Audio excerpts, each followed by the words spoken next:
Hello everyone, Wolfgang here, and today in the book club we're gonna discuss the book by Strugatsky brothers, which is called Monday Starts on Saturday.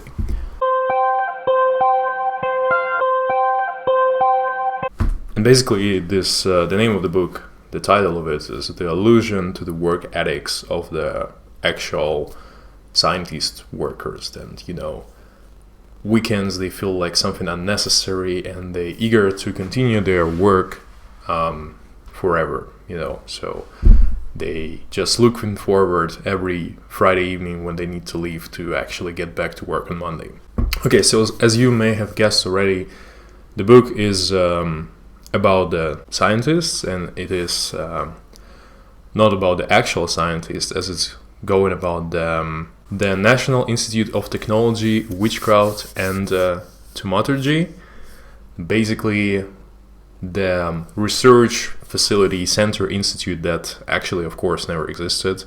And the whole book is more covered presented in the way of a fairy tale sort of. The book has a lot of satirical bits in it, and there is a lot of puns that just goes within the book that probably of course will be known to those who would read the book in the original language, so like in Russian in this case. The book was written back in the 70s, and it basically goes in 3 parts, and it covers the story by Alexander Privalov, who is the main character, and basically the whole story is being told by him as the person who witnessed everything that happened. So basically he's a programmer going back then from Leningrad, which is now St. Petersburg, and then he planned to go on a short trip with his friends, with whom he was planning to meet later around the village called Solovets. So during his way to this place he met 2 men whom he also picked up and brought to the same village, as they were all going to the same place. And in the end they provided him a shelter, telling the way that he can stay at one of the old woman's place while waiting for his friends. But also at the end of the day, in the first act, they ended up persuading him to stay in Solovets for longer. So what is it all about? So the guy himself is a programmer, and those 2 men turned out to be also scientists, and they were in the need of a programmer for their machines or whatever.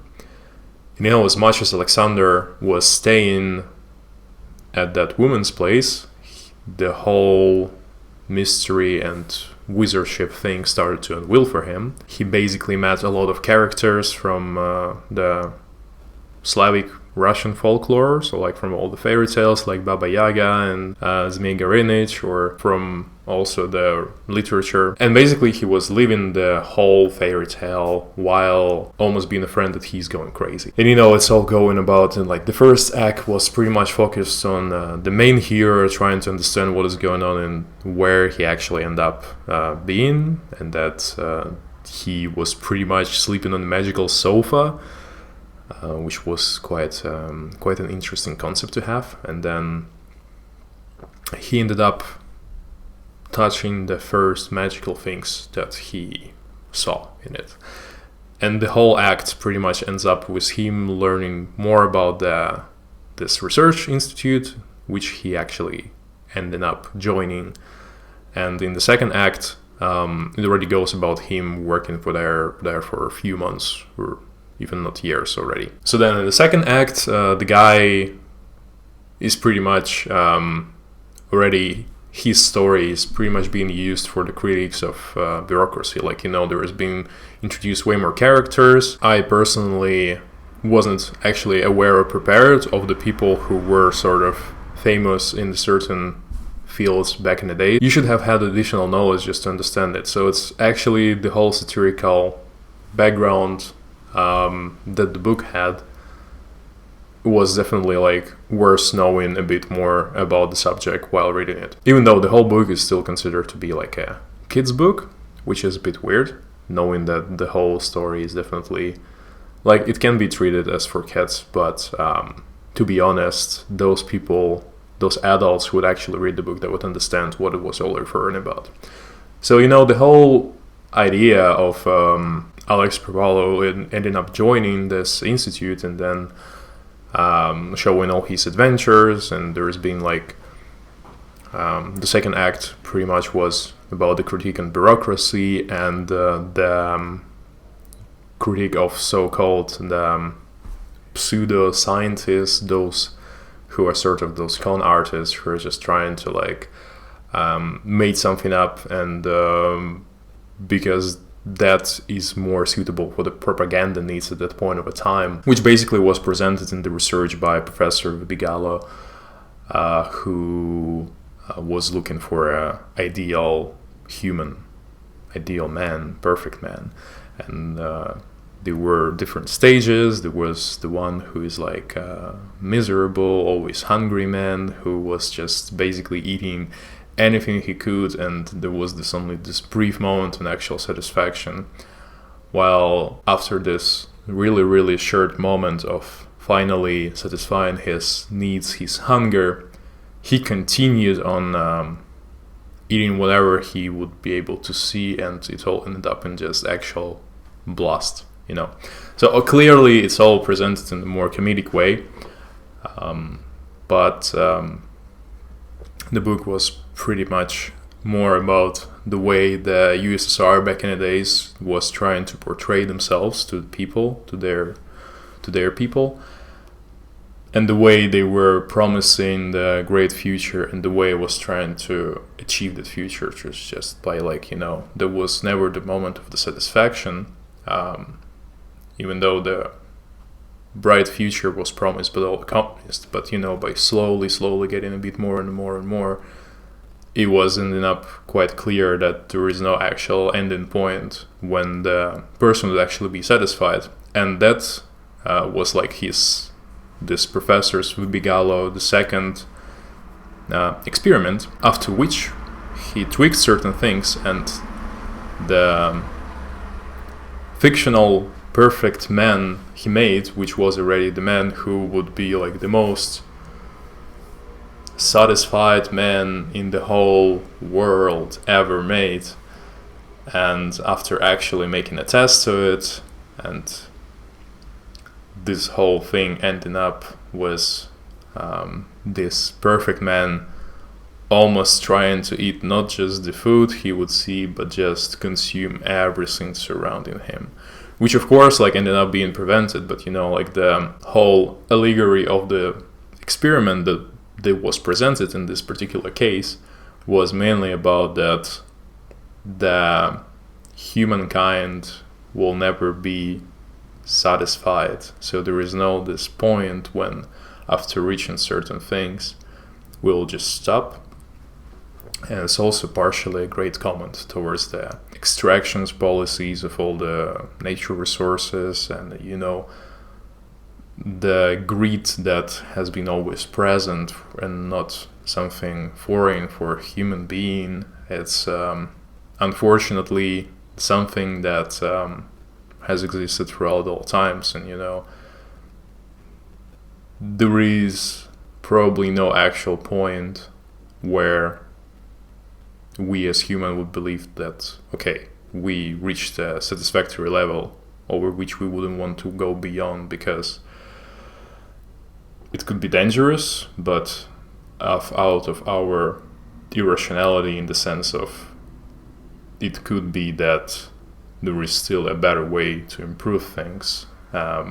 People would continue on taking more by doing this, in the end not reaching the satisfaction. Besides that, it was mainly all described in the second act, and besides the also bureaucratic point, and more of a portrayal of this Kamniyedov guy who was trying to keep the things under control and make sure that nobody is working on the New Year's Eve night. Those weird working policies were sounding a bit weird to me, especially knowing that we are in my company, we are quite flexible, and the way if you want to work, you're free to work.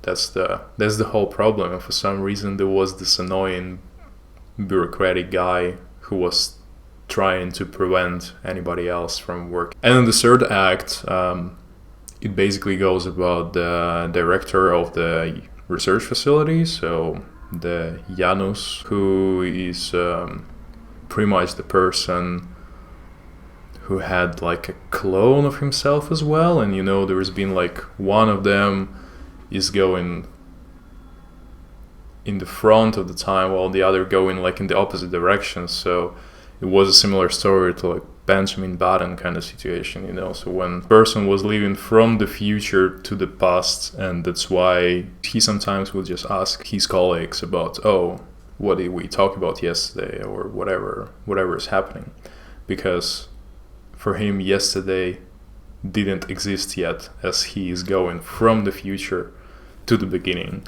while like throughout the whole book it wasn't that clear at first, and there was just this weird man who would sort of be able to foresee the future, but with terrible memory at the end of the day, which was a bit of a fun effect. But then it all ended up being him living backwards, which was quite a fucked up concept, to be honest. But it was a really interesting way that the guys actually find out about this. Also, the whole idea of the time machine that they tried to test, and the main hero was actually the one conducting the experiment and being a part of it. So he actually went through all the times while seeing the humanity to the huge extent throughout the years. It continued on developing in itself, but nothing substantially didn't change. Like all the wars and all the critic flaws that we have as human, they just still stay there. And it wasn't just a bit disheartening, it was like a great satirical comment on about how the whole life is actually developing.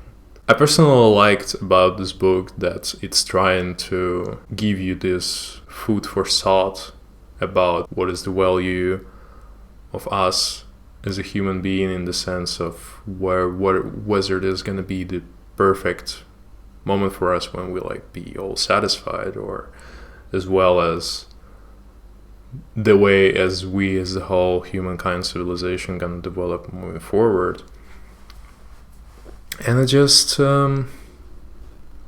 also great for portraying how it's funny to see that 50 years ago in the 70s this whole bureaucratic system was being shamed and was being making fun of most of the times, and how it still holds true throughout the years, because unfortunately this kind of systems probably moves incredibly fast, and maybe by doing critique it's not always taken by heart and trying to be improved, but it's usually like for the bureaucrat there is a certain mindset that people usually possess.